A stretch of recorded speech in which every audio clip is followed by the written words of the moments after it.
the biggest, but buying Berkshire Hathaway itself was a mistake because Berkshire was a lousy textile business. And I bought it very cheap.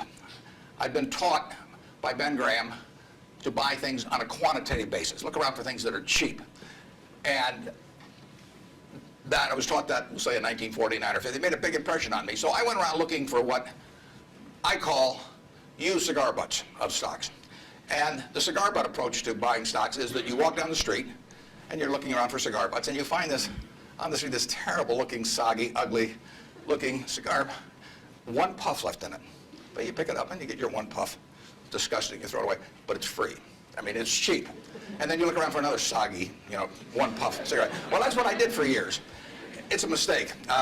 Although you can make money doing it, but you can't make it with big money. It's so much easier just to buy wonderful businesses. So now I would rather buy a wonderful business at a fair price than a fair business at a wonderful price. But in those days, I was buying cheap stocks. And Berkshire was selling below its working capital per share. You got the plants for nothing. You got the machinery for nothing. You got the inventory and receivables at a discount. It was cheap. So I bought it. And 20 years later, I was still running a lousy business. And that money did not compound.